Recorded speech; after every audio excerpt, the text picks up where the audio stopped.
The Money Show with Bruce Whitfield on 702. Let's walk the talk On 92.7 and 106 FM.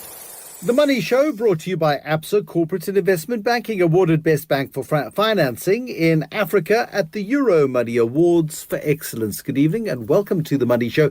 It's good to have you with us tonight. We're going to talk to the incoming Chief Executive at Telkom in just a moment. More money being poured into South African fintech companies, which is brilliant news. There is investment going on. Colin Cullis with the issues around consumer complaints. He's going to step on the toes of our consumer ninja this evening, of course, Wendy Nola. And he's also got a fascinating story of the world's oldest known consumer complaint. So we'll talk about that with Colin Cullis this evening. Wendy, of course, as always, is lifting the lid on consumer issues. And tonight, her big issue is going to be around funeral insurance. And we're seeing a big increase in the cost of funeral insurance as the risk of people dying, and of course, these insurance companies having to pay for more funerals than they might have anticipated. And we'll talk about that. And then, despite suffering cancer and a stroke, the chief executive of Motus, Osman Arbi, still goes to the office every day. Why do you not quit at some point, I wonder? But hey, he's our shapeshifter. I'm delighted that he will be joining us. That is happening this evening at 7:30. You're with Bruce Whitfield On 702. Let's walk the talk. So many companies make a mess of succession. It certainly seems to work best in high-functioning companies where there's a pool of potential successors to the boss. One is selected to carry on the strategy.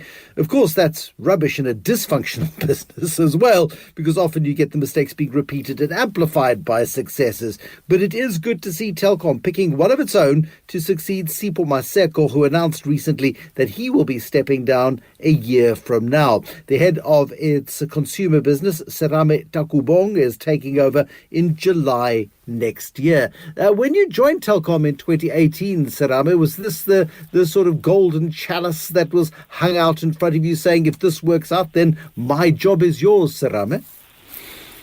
No. Thank you, Bruce, for having me. I think when I joined in Telkom, it was fix up consumer, and then we'll see. Okay, so it was maybe part of your plan. Telkom had you there as an option for the future, and they've exercised that option today. I do remember when Sizwe Nklasana resigned as Telkom chief executive to go to First Rand, his successor, Papi Molotsane, on the show. And I said to him, so, Sizwe Nklasana left about 3 months into the handover period. It was also meant to be a 12-month handover period. But Papi Molotsane came onto the show, and I said to him, why is Sizwe leaving? And he said, you can't have two bulls in the same crawl. I remember it like it was yesterday. It was a very long time ago. Papi lasted 18 months. It didn't end very well at all. I'm assuming you're going to take full advantage of the 12-month handover that Sipho is offering. Absolutely. I think the crawl, as you said, is big enough. And secondly, I think there's lots to be learned from that bull. Yes, okay, I take the context of the bull. Telkom has seen a very, very strong turnaround, especially in the rapid growth of mobile. And you've been head of consumer. You've been, I suppose, overseeing the growth of mobile on one side, but also the end of an era of landlines. What's your thinking on what the future of Telkom looks like? I think it's cut in many folds. I think the consumer business, from a mobile perspective, needs to evolve to a digital platform business, I think, which is what we're starting to put on. First, I think, put a solid database. It's now to say, what's the next layer, and become a digital platform basis. As you've rightly said, if you look at what's happening in OpenServe, good migration. I think for the first time this quarter, we showed numbers that our fiber connected base is now bigger than our fixed line connected base and continues to grow. And I think the key... Oh, dear. I thought we'd lost you, Serame. Sorry. You were just saying the fibre base is bigger than the fixed line base, and we have lost him. But anyway, Serame Takubong, you'll look at that. He is the chief executive of Telkom incoming. We'll talk to Serame. Perhaps what we do, producers, as you reconnect with him, let's let him go for this evening, but maybe on a reliable line, get him to be our shapeshifter one of these days. I'd like to learn a lot more about him. He's an interesting guy. He spent 10 years working at MTN previously, and some of that time he spent as chief executive as MTN in Ghana. Joined Telkom, of course, in 2018.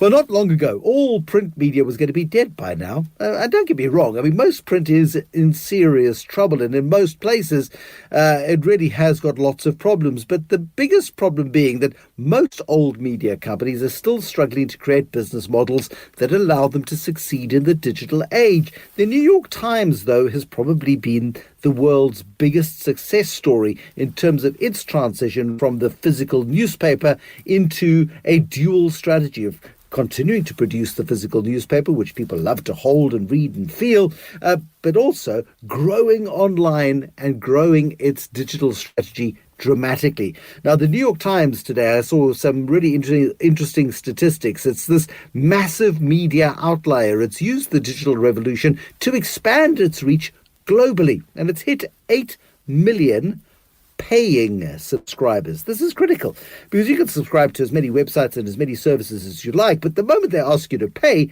most people don't put in their credit card details.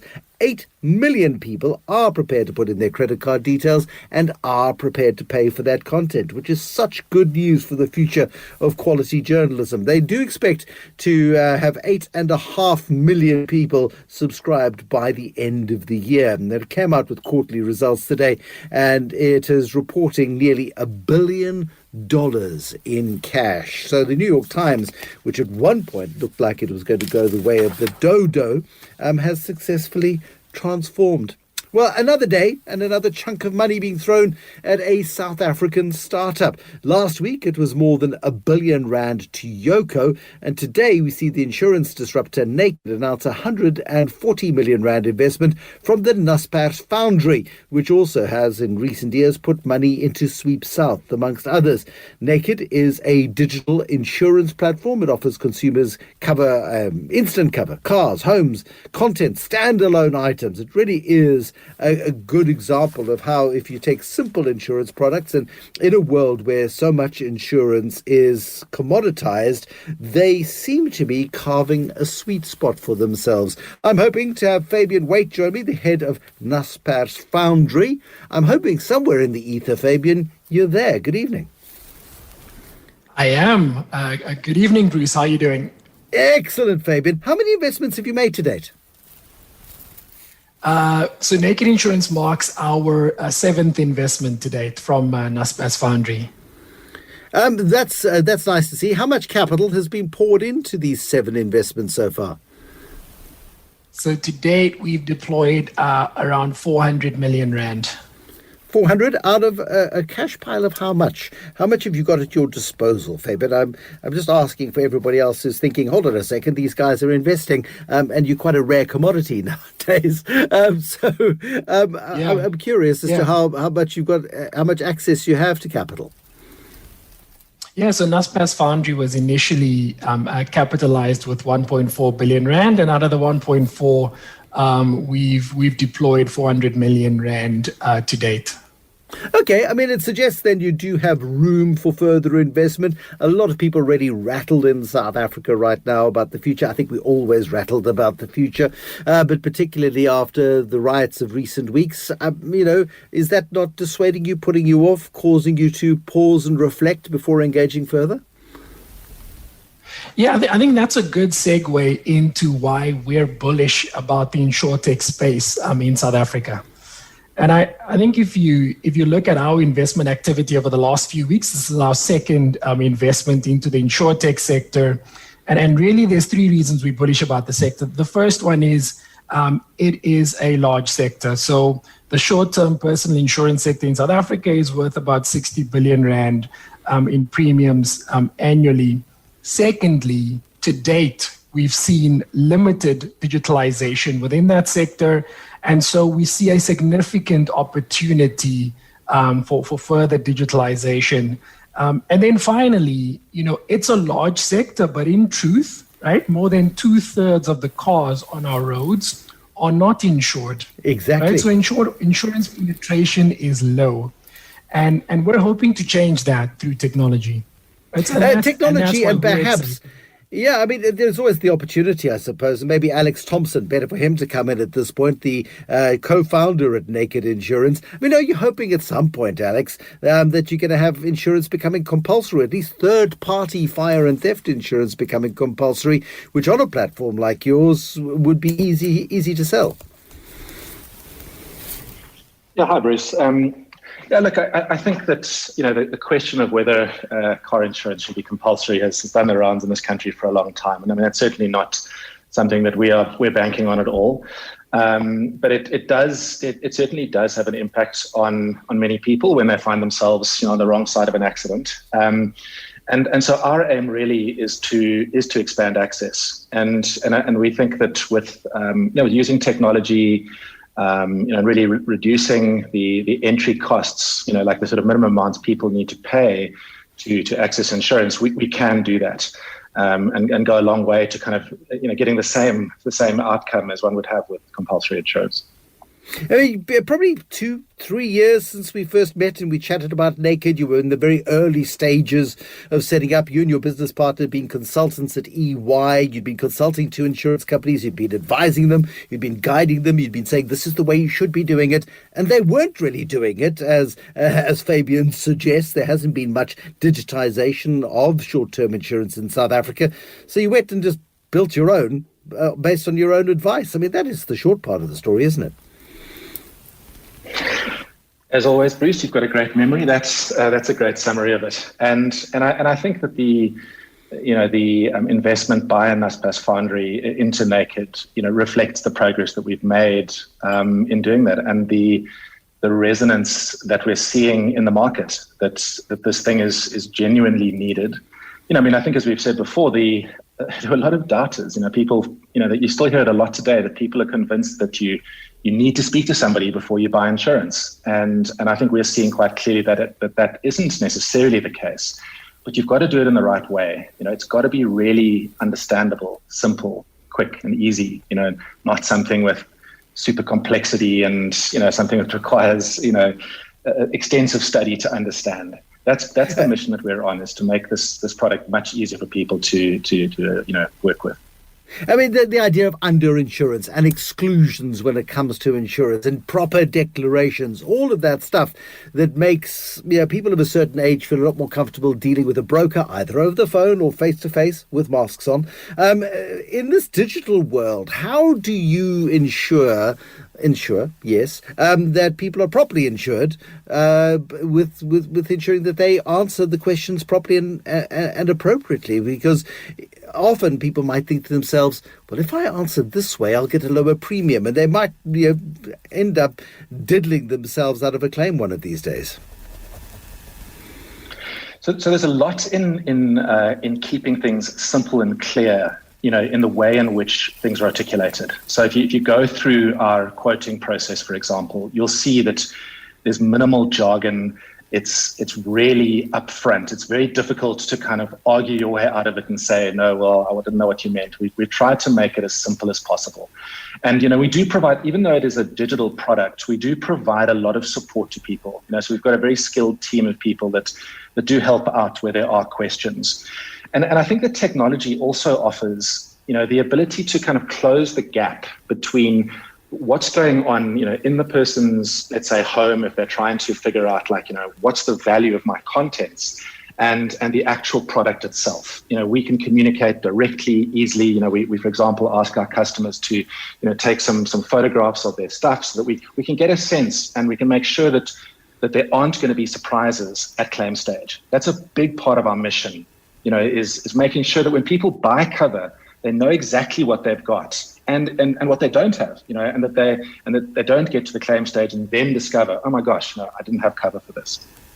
It's a massively competitive space. I mean, not many people are fully digital, of course. I think Pineapple is a digital insurance provider. Discovery Insure's got call centers, Standard Insurance and Outsurance. I'm just going through the apps right now that are available.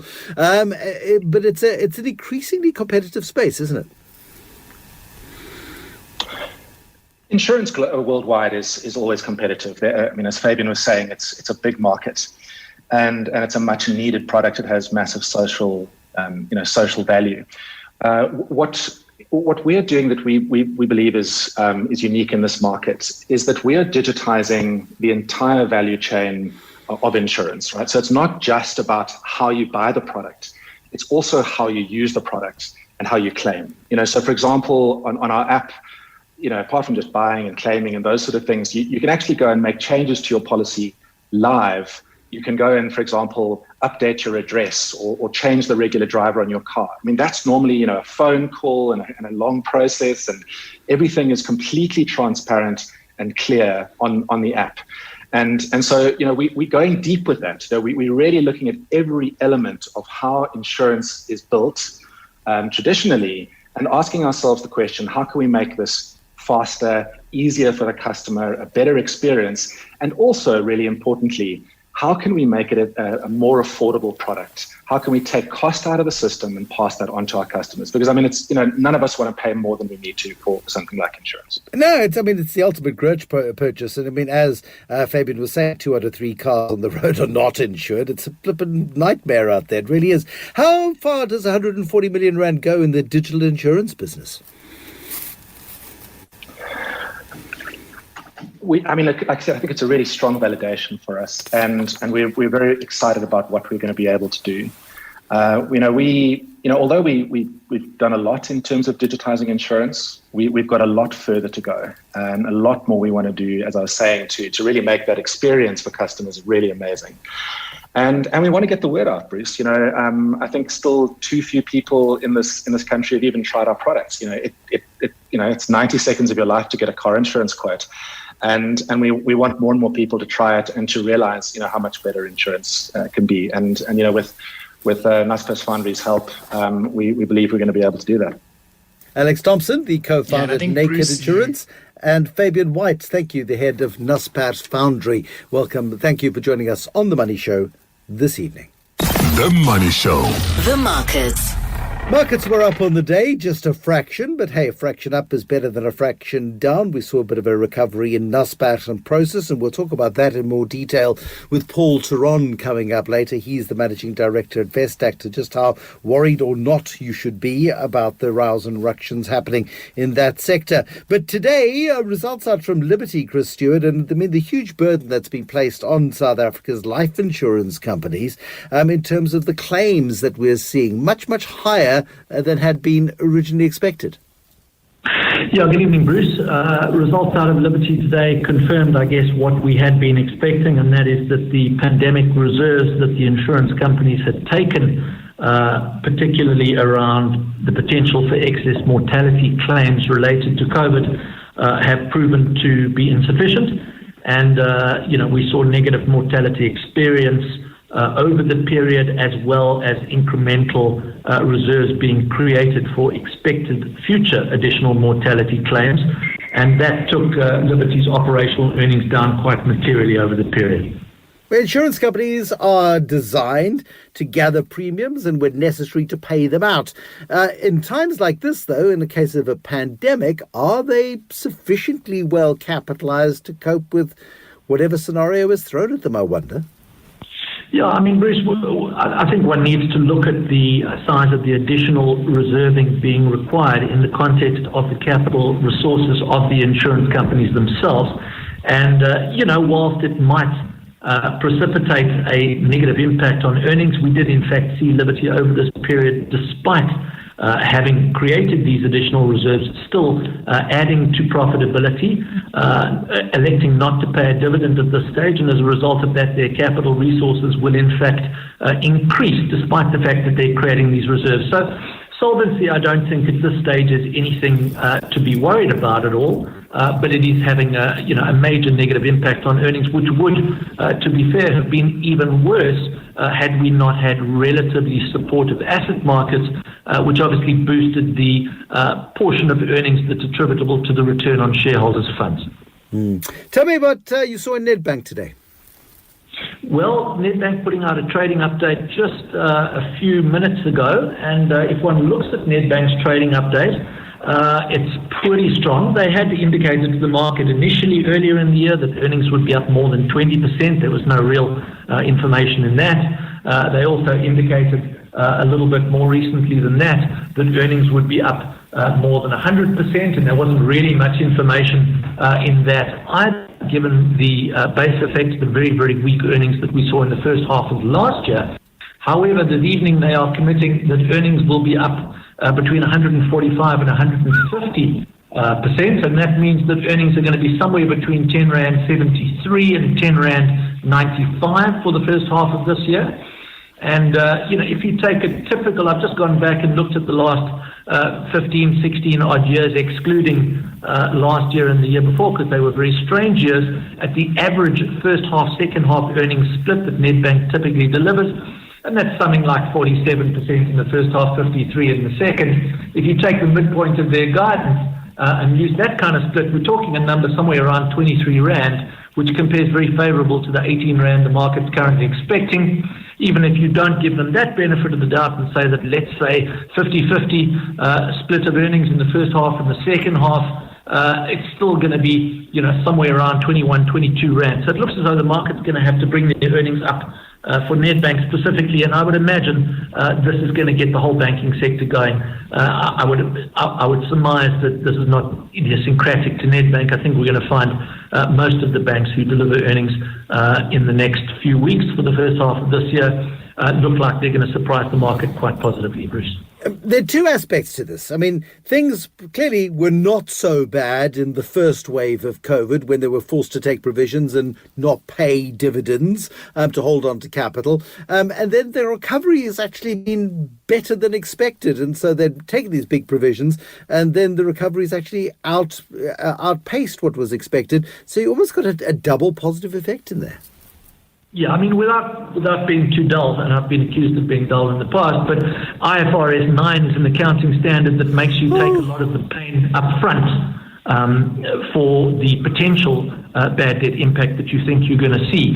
So I think a lot of the pain with regard to credit quality and impairments was taken last year, and perhaps the provisioning in the banking sector turned out to be a little bit more conservative than was required, contrary to what we're seeing in the insurance space. Now, what's going to be interesting coming out of the earnings is, are these earnings beats or these very strong earnings numbers purely going to be the reversal of provisions taken last year, or can we draw some comfort that, in fact, the top line's starting to show some signs of life? We're seeing a little bit of revenue come through.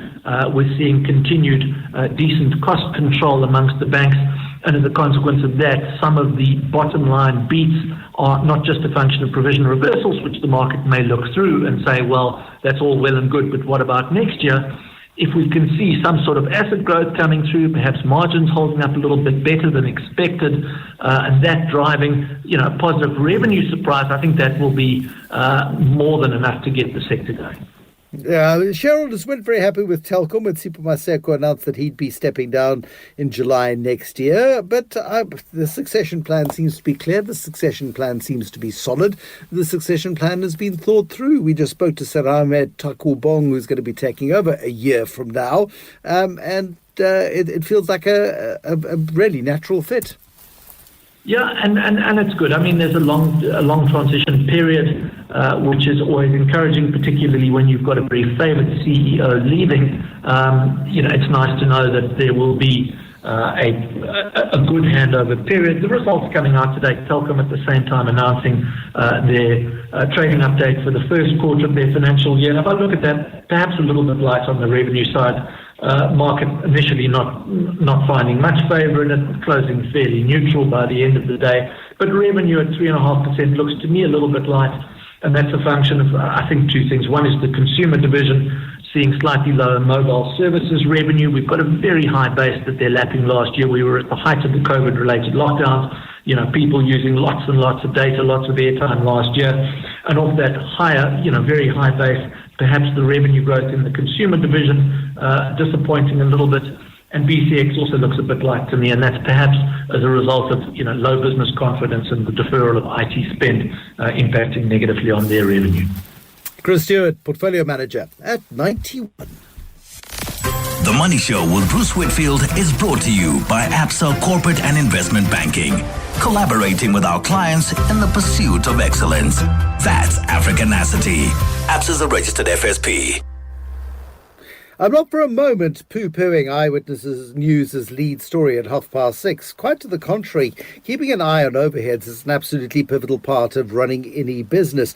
But 29 million rand in overheads for things like toilet paper and milk and all of that sort of stuff, is that a vast amount of money in the context of an Eskom? It's certainly interesting to see that since they've been putting an eye across the cost line, how consumables like milk, for example, the cost of that has plummeted. So clearly there is a lot to be said for keeping an eye on costs. But really, if we're going to be looking at and understanding the problems within Eskom, yes, we got to keep an eye on the small stuff. You have to, always.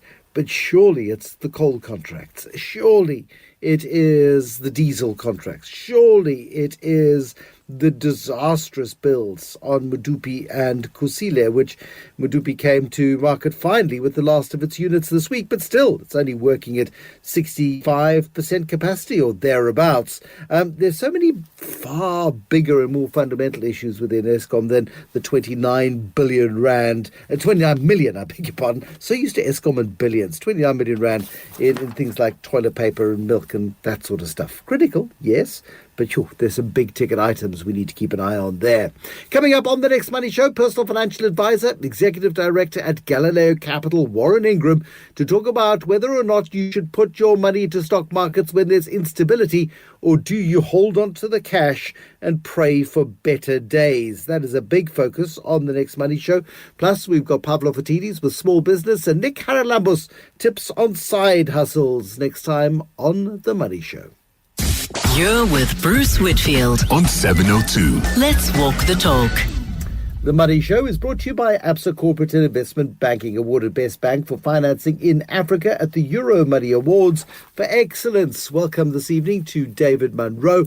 David is the Chief Executive Officer of Liberty. Liberty, with results out today, reporting a loss for the 6 months after having to up its COVID-19 reserves by another billion rand. David Munro is on the line to us from Johannesburg. Is that just to cover this third wave, this dreadful Delta variant-driven third wave, David? Or are you looking ahead to the possibility of fourth and fifth waves in this as well?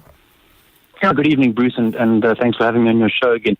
Look, absolutely the top-up of our pandemic reserve is what we call prospective, so it looks forward.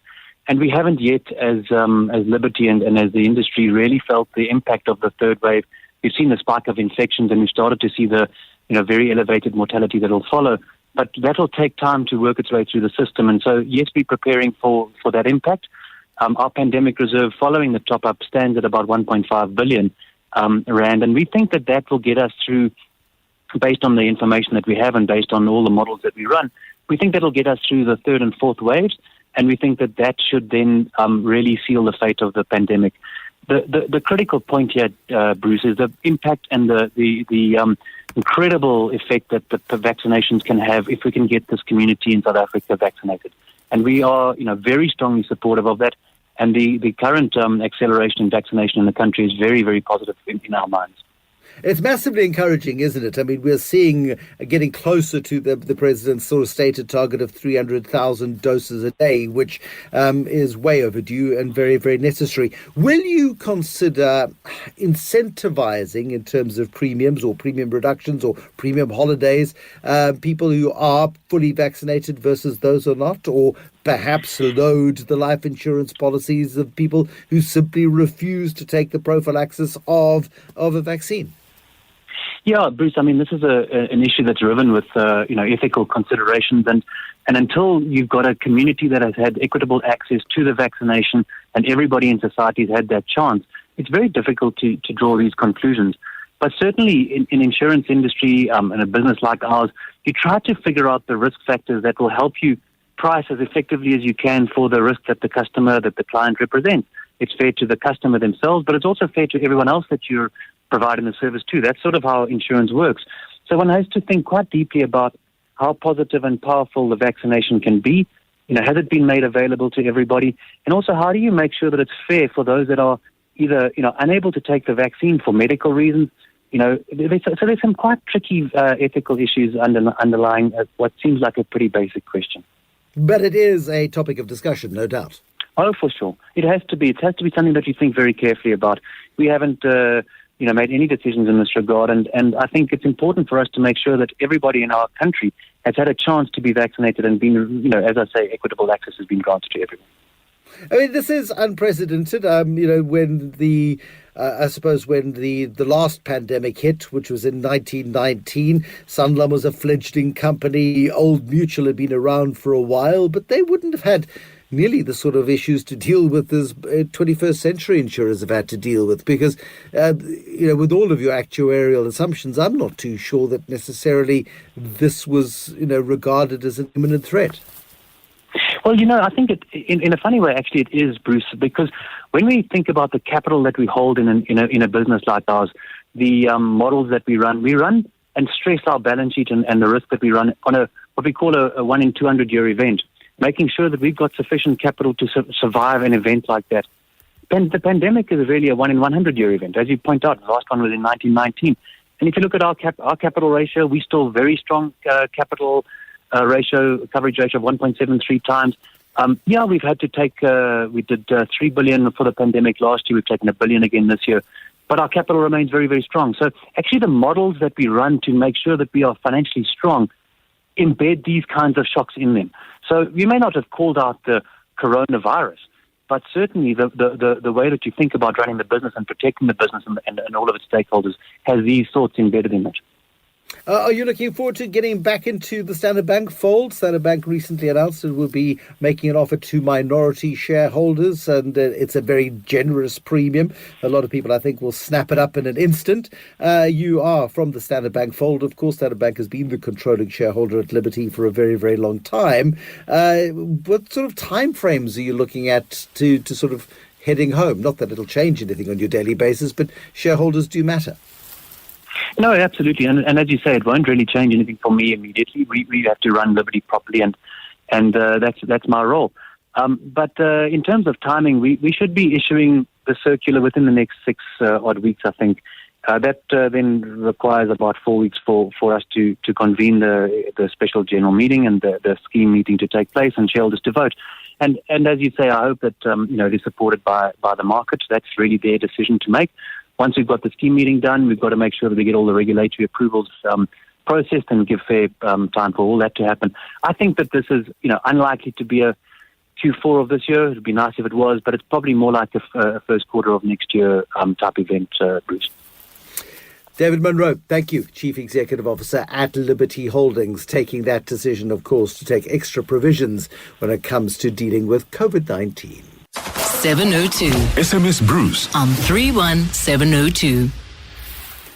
Welcome to The Money Show on this Wednesday evening. Colin Cullis coming up after Eyewitness News. And Wendy Nola also this evening looking at the impact of rising costs when it comes to funeral insurance. We'll talk to David Munro from Liberty a moment ago on life claims, and when people die, their beneficiaries then lodge a life insurance claim, and we've seen those spike up very, very dramatically. But in the world of funerals, where funeral cover is not underwritten and payments are instantaneous on production of a death certificate, those payments have spiked up as well. We'll pick up on that in the next half hour. But first, what's going on in China? We've seen for the last couple of months increasing tension in China between its absolutely ebullient business sector, this magnificent juggernaut of commercial success, and the Chinese government looking to clip its wings and teach it just a little bit of humility. Paul Theron is the Managing Director at Vestact Asset Management. In simple terms, Paul Theron, what's really happening between China's business community and its government? Hi, Bruce. Well, I would say the Chinese Communist Party just turned 100, and I'm sorry to say they are feeling increasingly positive about themselves and about their economic model. I think the Trump era in the U.S. basically resulted in the commies deciding that they have the best ideas about everything.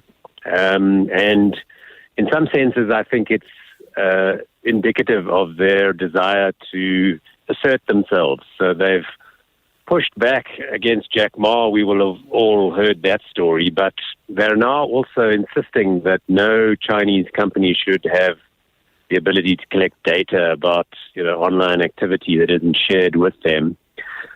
And I think they decided in their wisdom that some of their sort of leading entrepreneurs and capitalists are getting a bit too big for their boots. So this is unfortunate for us, obviously, as shareholders in Naspers and Prosus, and following the line down to Tencent, because Tencent has basically lost a third of its value since January. Quite how this plays out, I'm not sure. I mean, we obviously are hopeful that they won't continue to undermine their national champion companies, because that seems like it would be shooting themselves in the foot. But for the moment, it's just a very worrisome scenario that we wish would go away, but every day it seems to bring some new, fresh horror. And it's the sort of language, and it's inflammatory language. Yesterday, was it gaming? It was described as digital opium. That was the term they used. And it's just... And you wonder, because it is self-defeating, ultimately. It is self-defeating. The Chinese government will earn a lot of money in taxes from these companies. And frankly, if the Chinese, if the jaw between the United States and China, the United States terrified that China is going to outgrow it, China wants its companies to be successful. How, though, do we behave with regard to our Naspers exposure, our Naspers investments? It's a very big part of our overall market. Yeah, and look, oddly enough, Naspers' management has been criticized for using those 10-cent cash flows to invest in other businesses in other countries, and now it seems like maybe it wasn't such a bad idea because it's reduced dependence on that one asset. I don't know. I mean, remember that Western tech companies are prevented from getting into China, so that's partly why companies like Alibaba and Tencent have done so well. It's because they have free rein to grow in that wonderful, country with 1.3 billion people all moving online. So it's a historic opportunity. So, I mean, perhaps we can't complain because it's the other edge of the sword. What can we do? Well, not much, because there isn't actually anything else like Naspers and Tencent on our local market. It's all very well if you've exported money, you can go buy Amazon and Google and all those other wonderful companies. But if you're stuck in South Africa, in a pension fund or in a local investment trust or something, then what can you do other than hope for the best, hold on? Remember, Naspers also has attractive discounts in there, so hopefully in time we'll see some unlocking thereof. So it's a complicated mess. I would not be rushing to buy 10-cent shares or Alibaba shares either, internationally or locally, but if you own them, then what can you do but keep paddling and hope that the situation rectifies itself in due course. Paul Theron, Managing Director at Vestact Asset Management. Thank you, Paul Theron, for putting it in clear and simple terms. The Money Show with Bruce Whitfield on 702. 702. Coming up in a moment, Colin and Wendy, and then Osman Arbi, who is the Chief Executive of Motus, is our shapeshifter coming up later on. Now, Barbie's been given flack all her life, the poor plastic princess. It really is. I mean, it's the epitome of sexism. And Barbie, Mattel, at least the owners of Barbie, are doing their best to address the image of Barbie and the bimbo image, if you like, of the toy. And what it's done now is it's brought out a new range of Barbies designed to enhance the image of professionals fighting COVID. And one of the professionals who's been immortalized in her very own Barbie is Professor Sarah Gilbert. She's one of the co-creators of the Oxford AstraZeneca coronavirus vaccine, and she's got her own Barbie doll. It's part of a series, of course, dedicated to inspirational women fighting the pandemic. And the doll looks a bit like her. It's got dark-rimmed glasses, long auburn, I think you would call it, hair. And it's got, a navy suit. It's Barbie in a navy suit with auburn hair and big dark-rimmed glasses.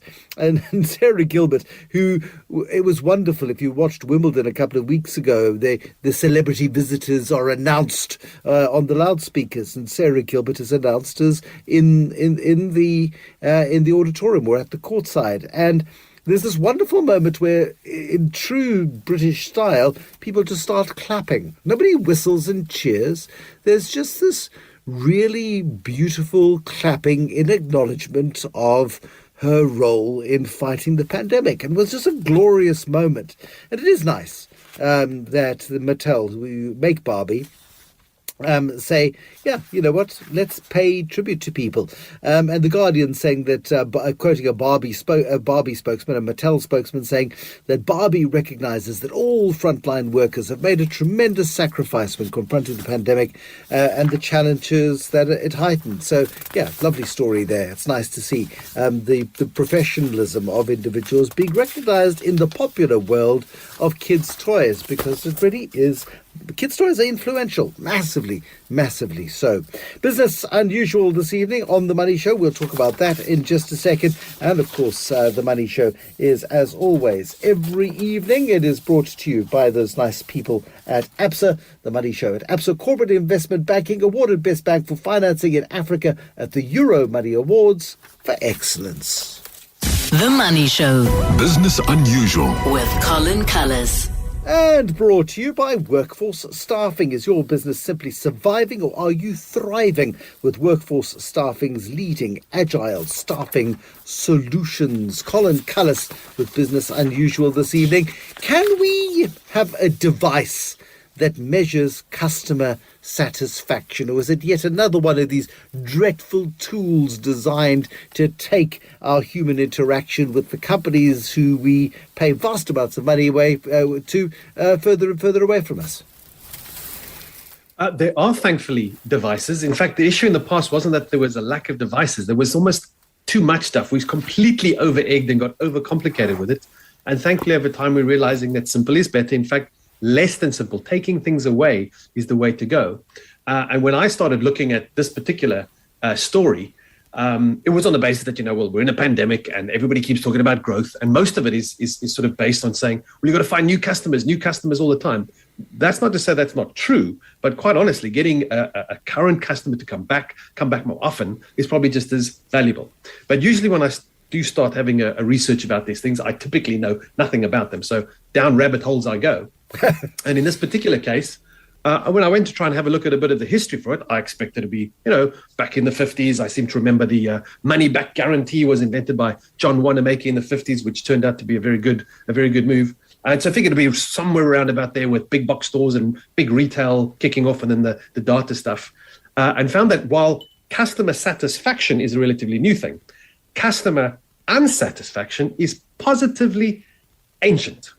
And I really was blown away. It was a wonderful piece in the New Yorker that pointed me at an actual exhibit in the British Museum, which, thanks to the internet now, anyone can go and have a look at, this little clay tablet that was crafted, printed, fired, I'm not quite sure what the correct term for this is, in the year 1750 BC, 3,770 years ago.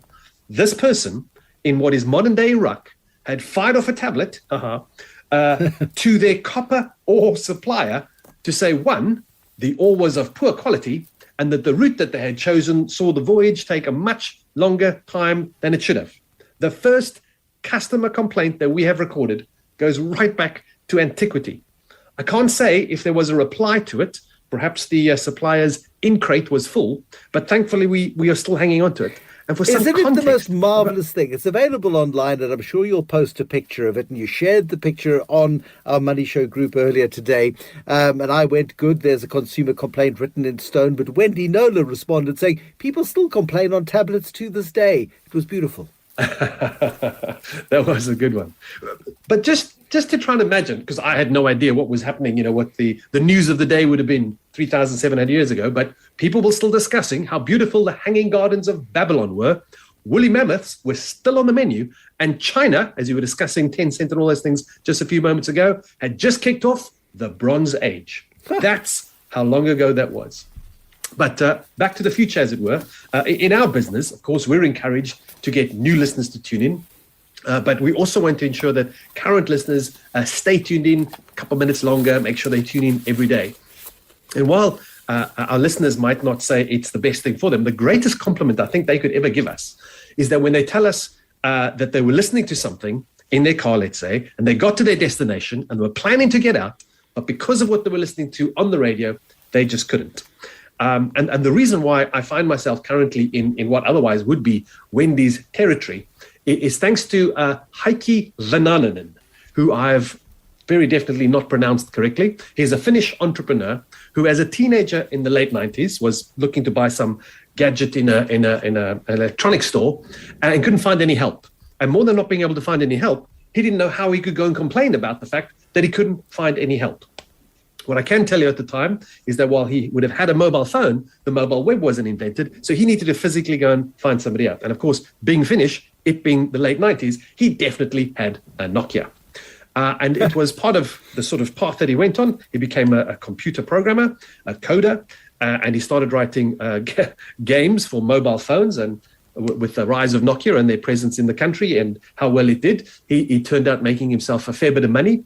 And in the sort of mid-2000s, he sold his company and with a new partner, went back to this idea that said, you know what, we've got all these great things in the world now, but you still can't easily give somebody feedback. When people want to do a customer survey, they've got this long survey you've got to fill out, or you've got to go and visit a website and go through all reams of data to be able to fill it in. So he came up with this notion to say, can I build a device that gets the absolute minimum amount of information from somebody that'll have the maximum amount of insight about how they were feeling at the time? And he figured simply asking somebody, were you happy or not with your experience, as close to the point at which you would have had this retail experience, whether you used the service or bought the product, ask it at that point, would give the greatest insight about whether or not somebody simply was happy or not. So the company is called Happy or Not. And if you've come across their devices, I still can't believe that the company founded in 2009, that we never had these things beforehand, or they must have been so terrible that we don't remember seeing them. But I certainly know when I go into stores these days, there's always those little couple of buttons next to the cash out point, or if you airports are particularly famous for having these things. As you're moving through the different parts, you just tap the button to say how you're feeling. And of course, in places like airports, and it's one of the popular areas where they use this, they can track the volumes of people moving through parts of the airport, and then the rate at which they're receiving feedback and the quality of the feedback they receive. They collate that together, and in almost real time, they can track to see when the airport either needs some more people moving to a particular area, or if something is developing that's not good, or simply maintain a baseline that says we've got a lot of happy people moving through the airports. And that's pretty much what the idea is. This little device, it's mobile based. It's got a super long lasting battery, so you can stick it anywhere in the store, and it records specifically one of those four options: the super happy, sort of happy but not overly impressed, somewhat unhappy, and full on unhappy. And it records that along with the time that the button was pressed. Now, some people did say, well, if I'm working in a store and one of those machines are bad, I'm just going to wander over to them and just keep pressing the happy all the time. And the thing is, if somebody does do that, they start creating a pattern. They'll either be pressing it a lot, then going away, and then coming back, pressing it again. And the company themselves actually uses quite a clever algorithm to say, you expect happy, so you don't give it too much of a weighting. What you're not going to do, and nobody in the store is going to do, is press unhappy. So you want to see a ratio of unhappy to happy and the volume that's coming through during the times of the day, which sounds kind of obvious, but that's kind of the basis for it. And they've managed to grow this business now to over 117 countries, and 3,000 companies are looking to use their feedback, which I think is kind of amazing. But they drew on something else because they wanted to simplify it. And this was something that behavioral scientists are now moving towards, to say, when we in the past have asked people, like, what did you think about your experience, or how could we improve this, and will you be doing this in the future? We tend to find that people tell us wonderful things and then not do it. And so these behavioral scientists are finding that we actually shouldn't ask people things. We should just watch what they do. And in this case, I've got a clip here from a behavioral scientist called Kristen Berman, who at a TED Talk was explaining an investigation they needed to do with these two companies that had a challenge about the staff setting aside money for their retirement. So she's going to make a reference to sort of two charts. I'll give you the context so it makes sense when you're listening. But she's got this big bar graph up on the screen as she's talking. The left-hand bar graph is the first company, where 47% of the company staff had signed up for retirement savings, and they had obviously access to it. And the second company, 97% of the company had signed up for retirement savings. And what they were tasked to do is say, why the difference, and what should the other company have done in order to ensure it? I think the answer will surprise you. Some companies have close to 50% of their employees saving for retirement, but some have over 90% Employees on the right will be sipping mimosas on the beach in their retirement communities. Employees on the left will likely be hanging out in their cubicles well into their 70s. So what explains the difference between these two types of companies that could lead to such a massive gap? Raise your hand if you think it's level of education. Raise your hand if you think it's income. Raise your hand if you think it's age. It turns out it has nothing to do with the usual suspects. Let me intro you to Carla. Carla makes under $30,000 a year. She works at a retail clothing shop. She has an 8-year-old son, and things are tight. But Carla is saving for retirement. She is on the right. The secret for Carla and others like her is the form that she fills out when she first gets hired. In this chart, employees on the right are automatically enrolled into retirement savings. It was the default. They did nothing, and they start saving. People on the left had to fill out a form themselves. They also did nothing, but instead, they didn't start saving. And that was the difference. Yeah.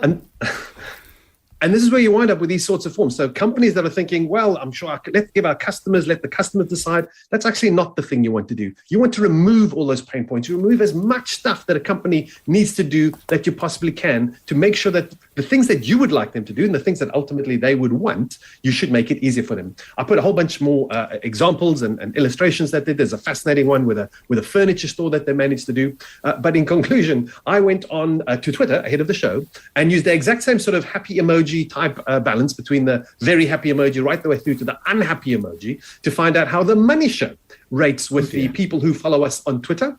And I'm happy to inform you that over 2/3 of them came back with a big smiley face, which is a lot more I could say for that ore supplier over 3,500 years ago. Colin Cullis, Business Unusual. Thank you, Colin. Business Unusual brought to you by Workforce Staffing. The ability to upscale or downscale your staff complement with ease is the flexibility needed for success in these volatile times. Take the guesswork out of managing personnel. Instead, rely on Workforce Staffing's compliant and trusted nationwide staffing solutions. Think logical, think agile. Visit workforcestaffing.co.za now. The Money Show. Consumer Ninja. Wendy Nola is our consumer ninja, and we're seeing insurance companies take quite a lot of pain, Wendy Nola, making bigger provisions to pay out life insurance claims as mortality rates increase. More people are dying. More people are dying because of COVID-19 and delays in vaccine rollouts.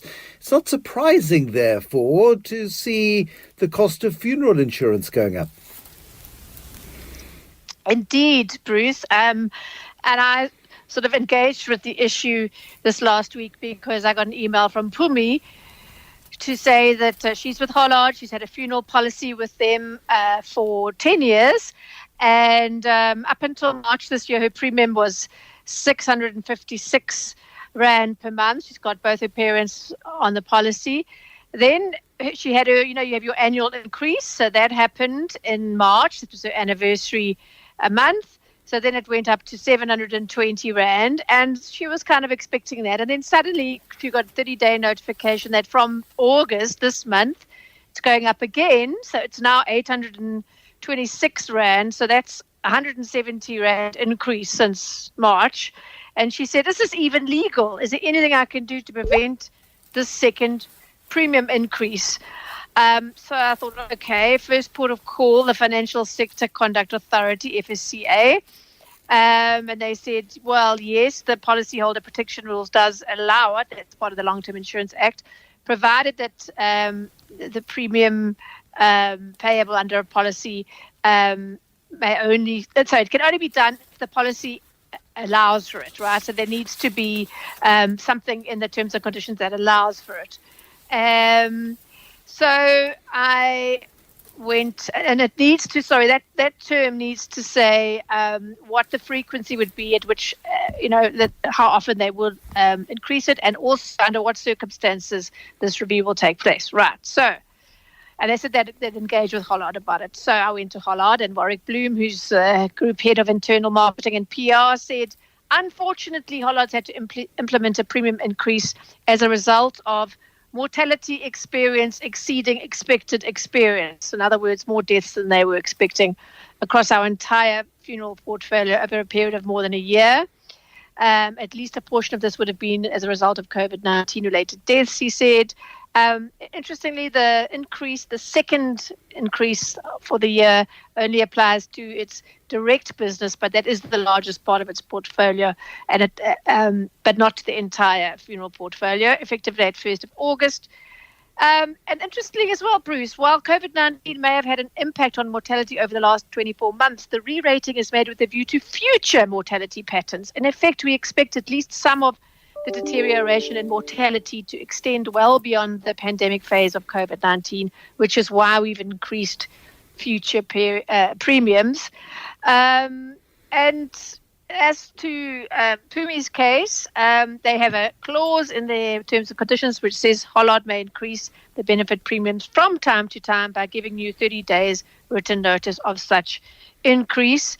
They don't state the frequency of the increases or the type of circumstances that may lead to an unexpected increase, but I suspect that's one of many insurance terms that will be rewritten, thanks to COVID. Basically, the first increase was an annual one. The second one, this re-rating. Yeah. And then the bit that applies to Pumi, if she wants to, this was I found interesting, if she wants to, if she can't afford that 170 Rand increase, she can apply to decrease the cover in order to lower the premium. So it's like with car, you want to pay less, you got to get less.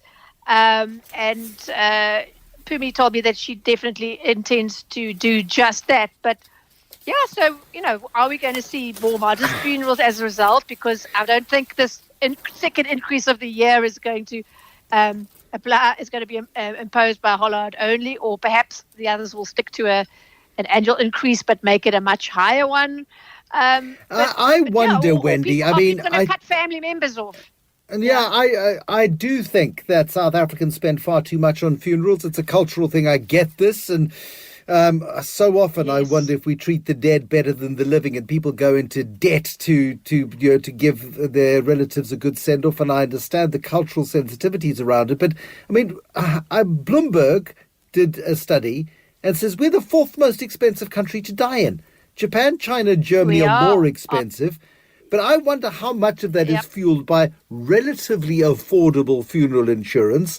So if somebody's looking a bit peaky, you take out some funeral insurance. It's not underwritten. It's relatively cost effective. And you get a cash payment almost immediately. And then we spend that money digging a hole in the ground and putting a whole lot of money into that hole in the ground. It's a most astonishing phenomenon by global standards. And the party. And the party that you have to throw, that you are culturally expected to throw. I think it's also, it's the most widely sold form of life insurance in this country. And many people, I mean, you can buy one, you open a store account, they upsell you to the funeral policy. And many people have more than one. Many more than one. And that's a whole other story. But I think the affordability, if Hollard's experience decision is anything to go by, people are going to have to start relooking at that, because it's not going to be quite as cheap as it was before. I agree with you. And rather than cutting family members off and dropping family members off, because you are going to be emotionally, morally, liable for making sure that they do get a decent burial, rather, reduce the expectations for each individual funeral. And just give somebody a good send-off. By all means, allow yourself to grieve, show respect, but you don't need to do it at the cost of bankrupting the living. I mean, it's a real concern. It is indeed, and it's a fascinating subject, Bruce, and difficult to talk about when you aren't a part of a cultural group. For whom there's a huge pressure to do it. I know it's the whole, your ancestors are, so important, and there's industry that certainly makes a very nice living out of that. Wendy Nola, thank you very much indeed. Wendy Nola, our consumer ninja. The Money Show with Bruce Whitfield is brought to you by Absa Corporate and Investment Banking, collaborating with our clients in the pursuit of excellence. That's Africanacity. Absa is a registered FSP. The Money Show. Shapeshifters. Tonight's shapeshifters, Osman Arbi, the Chief Executive Officer of Motus. Motus used to be part of Imperial, which was then split into the logistics business and the motor business of the old Imperial. And you spent most of your life, Osman, in audit before joining the legendary Bill Lynch at Imperial in those days. Good evening, Bruce, and good evening to your listeners. Yeah, you're quite right. I spent 23 years of my life at what we call Deloitte's now. In those days, it was Deloitte Haskins and Sall. So I served 23 years there. One of my big clients was Imperial. And after serving as audit partner for 5 years, I had a call from Mr. Lynch to say he'd like to talk to me over a cup of tea. And I said having my tea, and he said, I'm looking for a black CA. So I said, why don't you make me an offer I can't refuse, and I'll look at it. And I was joking, and he had a dry Irish sense of humor. And he said, come back next week, Monday at 4:00, and let's talk about it. And I didn't think much of that. And when I went next Monday at 4:00, there was a piece of paper typed by the CFO to say, this is your job, this is your first year's salary, this is the job title, and the job is what you make of it. That was my job description. And 17 years later, I'm still there, so I'm not complaining. Oh, it's a lovely story. But Bill Lynch, I've had very little interaction with Bill Lynch, and I deeply regret it. I really do. Because the few times I did chat to him, the few times I met him, he was a wry Irishman, wicked sense of humour, but an extraordinarily astute businessman. I mean, the origins of the entire Imperial Group started with was it a second-hand car dealership, or was it a new car dealership? Probably in Hillbrow, Berea, somewhere around there, wasn't it? It was closer to central Johannesburg in Moy Street in 1947 with one used car outlet by the Percy Abelkop and his family. And in the 70s, Bill Lynch had just completed, he has left Ireland, and Ireland was going through a very difficult period in those years, and he came to South Africa, and he walked into a dealership and said to Percy, I'm looking for a job. And Percy told him, we don't have a job. But he said, okay, I'll sell cars for you, pay me on a commission basis. And if I don't sell, you don't pay me. And that's how he got into the motor vehicle business. And Percy, being a very astute businessman, after a while saw potential in Bill. And then Bill became the accountant of their family business. And then Bill was given leeway to grow the business, acquiring businesses and things like that, and then ultimately listed the business in 1988 called Imperial, and then started that journey with developing a motor business, a logistics business, a tourism business, a leasing business, an airline business. Today, what you would call FlySafe Air. Safe Air was part of the Imperial Group. So he built a conglomerate of companies from a dealership business, basically, and using the proceeds from the listing. So, here's a guy who came with no qualifications from Ireland, worked in the dealership to sell cars, and ultimately was the CEO of a large corporate listed entity, which is a fantastic achievement. I mean, we had to talk about you, not about him, but thank you for sharing that lovely piece of history. And I'm always fascinated by the decisions that business leaders make and when they make them. And you look at the origins, for example, of Bidvest and Nando's. And now I can add Imperial to my list because listing in 1988. I mean, what a catastrophic time for the South African economy. South Africa, of course, was in the dying stages of apartheid. Not that necessarily it knew it at the time. P.W. Botha was holding on for everything that he was worth. We defaulted on our debts in 1987. We'd had a debt standstill. We were deeper in junk than we are today. And people look at our environment today, and it is tough and it's horrible, and we've been through a scary period recently. But I go back to those days, and I wonder what must have been going through those guys' minds as they said, okay, now's the time to invest and now's the time to grow. It must have been a much tougher time. I think fortunately at that time, remember people like Brian Joffe and Bill Lynch had the backing of the Sanlams of the world, the Old Mutual of the world. Because remember, they're collecting cash every day and they needed to find homes for their investments. And in those days, there were restrictions as to how much you could send out of the country. So they invested a lot of their money locally. And one of the big shareholders of Imperial at that time was Sanlam and Old Mutual. So they provided a lot of funding, and that helped the growth of Imperial to all these diverse businesses that we ultimately unbundled. It was the period of the conglomerate. Now listen, back to you. You are born in Dullstroom in Mpumalanga, around the corner from where Mark Barnes was born, of course. And as a young Indian boy growing up in Dullstroom, you had to go to Mark Barnes' hometown of Belfast to go to boarding school as a youngster. That sounds like quite a tough sort of upbringing. It was, because remember, you're 6 years old. You don't go home every day to go be with parents. So you live with a family 35 kilometers away. You go on a Monday morning and you come back on a Friday evening. You spend the weekend with the family, and then you do the trek again because there were no Indian schools in Dullstroom, and the closest was Belfast. And that's how I landed up there from grade 1 to standard 6 in those days. And then ultimately, now we had to think of high school, and the only boarding school that we had in those days for Indians was in Standerton. And I landed up in Standerton for my high school days, and I finished there in 1976, the famous 1976. I finished my schooling there, and then I couldn't get into WITS or UCT or any of the universities. I could only go to a so-called Indian university, which was Durban Westville in those days. And I started my career, my studying there in 1977 with a Bachelor of Accounting degree. So, it was a long way from home. I left in grade 1 and actually never went back because after my studies in Durban in 81, I finished off my studies. I did a 5-year BAc degree.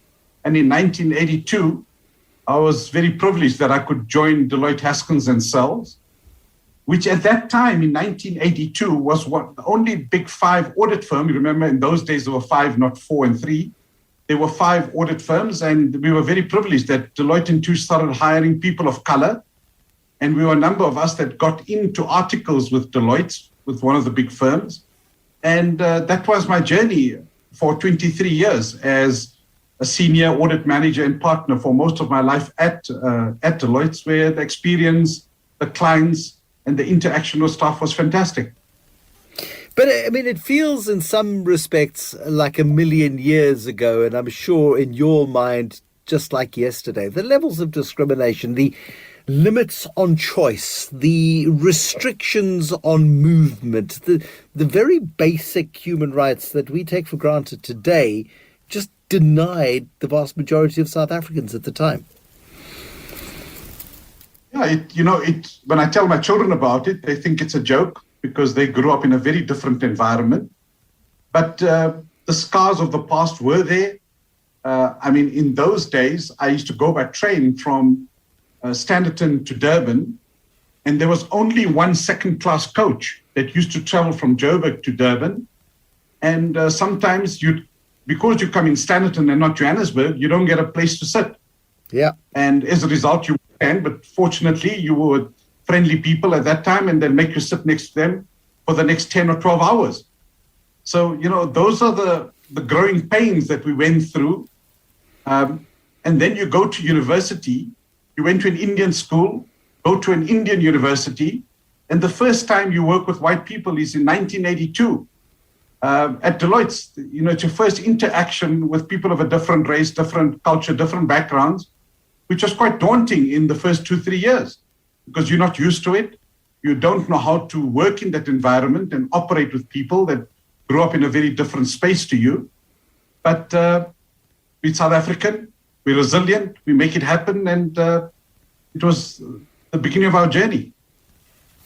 We're speaking this evening to Osman Arbi, the chief executive of Motus, which was spun out of the Imperial Group about 2 or 3 years ago. Osman has survived cancer. He survived a stroke. What on earth is he still doing going to the office? And your job's trying to kill you. Surely you get a signal. But we'll talk to him more about that and how he makes the trade-off between personal health and being the chief executive of a large listed company. More on that in a moment. The Money Show with Bruce Whitfield is brought to you by Absa Corporate and Investment Banking, collaborating with our clients in the pursuit of excellence. That's Africanacity. Absa is a registered FSP. The Money Show. Shapeshifters. I also want Osman Arbi to answer the question this evening as to what he is reading at the moment. I think a lot of executives do read an awful lot, and so I'm looking forward to finding that out from him before we let him go tonight.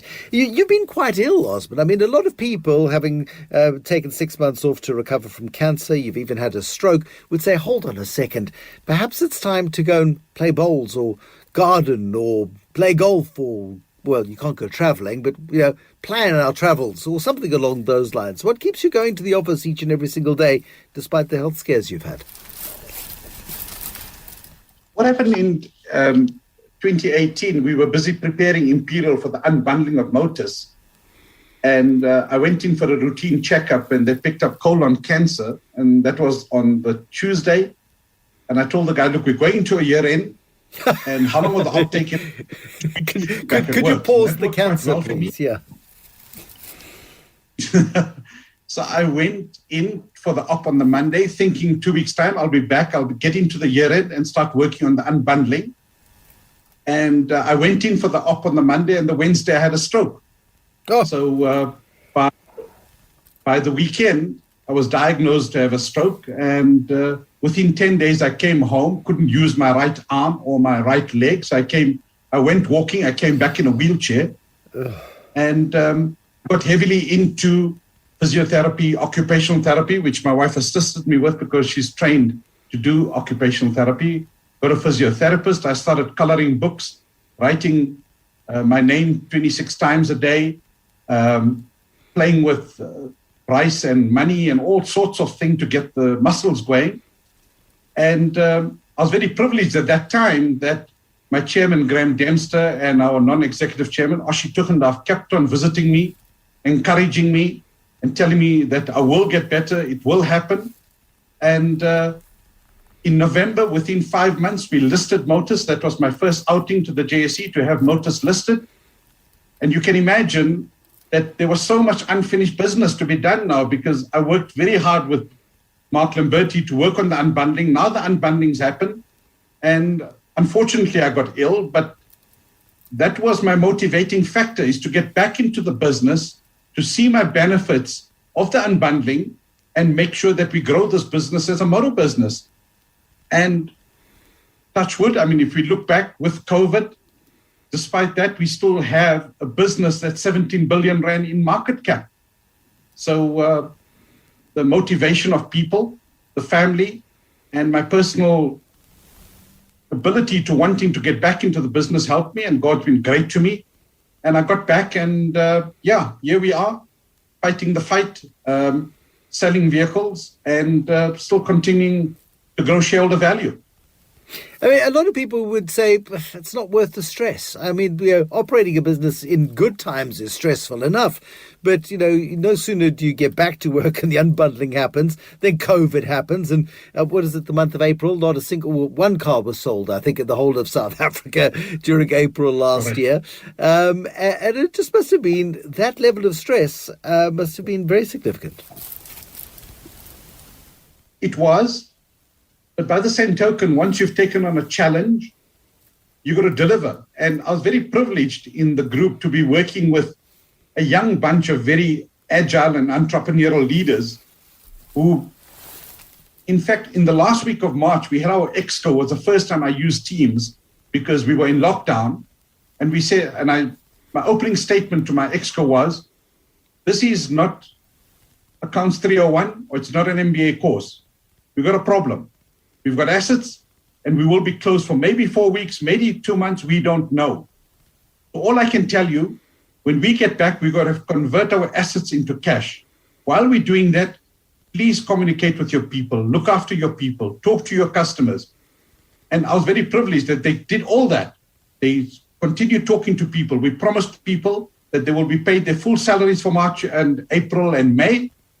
We talk to customers, telling them, don't worry, we will service your cars when you get back. Nothing will expire, your service plans, your maintenance plans. And the minute we opened on the 15th of May, we delivered our first car. So you could see the communication with the people, the communication with our clients was quite key during that period of 6 weeks, where you rightfully say we didn't sell a car. And the minute we opened, we started selling cars, and then we had to work Saturdays to get the backlog of servicing cars in. So you could see people were ready to get back. And at that time, within 3 or 4 months, we were virtually at 80% of COVID. So you can see the team were motivated. Everyone wanted to get back, talking to customers. And the young team that we've got leading big businesses did a great job. And today, here we sit, and we're virtually at 90% pre-COVID. So, I think it's all about people, the assets you sell, and the customers you have. If you get and trust, a combination of that thing. Yeah, I mean, trust is so important, isn't it? I mean, the power of brands and the strength of those relationships, not only at work, but with the customers as well. People, want to know that they can trust that you will be good on your word. And I mean, that's, I think, been pivotal, and it's what has differentiated great businesses from decent businesses through this crisis. 100%. Can you imagine people sitting at home worrying because they're not working, so they're worrying? Yeah. Will my car be serviced? My service expired on the 10th of May. Will they service my car? We started working with emails and saying, don't worry, we will extend your service plans or maintenance plans or whatever we need to do. We will look after you, because you know what's it like. I mean, we live on loyalties of customers. I mean, we're only in business because we have loyal customers and loyal people that work for us. So, I mean, that was a game changer for us to say that if we loyal to our customers and our staff, we will survive. We're fighters. And here we are 15, 16 months later. We still have a great business. We're virtually at 80, 90% pre-COVID, and we have a 17 billion market cap. So all in all, the team, the customers, and our suppliers have been very good to us. The OEMs, the Toyotas, the Hyundais, and the Kias, Mercedes, BMW, all of them have been very good to us. They gave us extended payments. They allowed us to work our way through cash problems at that time. Were on our side, and with their support, our staff and our customers, we can't complain. We came on the right side of the equation. What do you do for fun, Osman? I used to play quite a bit of squash and golf, but then, when you're developing a career and you're working for Bill Lynch, the golf went through the window because I couldn't afford the 5 days on a Sunday morning or a Saturday morning. So I stuck to a bit of squash, and then obviously after the op, I had to continue walking. I have to walk about 3-4 kilometers a day. So I continue with that, spend quality time with my daughters and their children. And unfortunately, I can't say with my extended family because we're not traveling at the moment. Yeah. They are all in Mpumalanga. So, so it's just spending quality time with my family and friends in Johannesburg. I mean, that's what we do. And that's the way to, like you said, we have busy days, but then make sure you relax with quality people that you spend quality time with.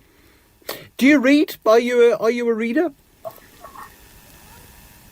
There's so much of reading to do with the financial mails, the financial material that you've got to keep up with, the board packs, the strategy documents. So that takes a lot of my life, my reading time. But I enjoy reading books on leadership, managing people. It's, that because with managing people, you're managing people at very different times in their lives where it's a continuous change, and you've got to adapt your leadership all the time. And that's why I read those kind of magazines on leadership and managing people to make sure that I manage people as best as I can in the changing environment that I find myself in. Yeah, constantly changing environment. Osman, thank you so much for joining us this evening. Fascinating insights from you tonight. Thank you for sharing your stories. Osman Abi is the Chief Executive Officer of Motus.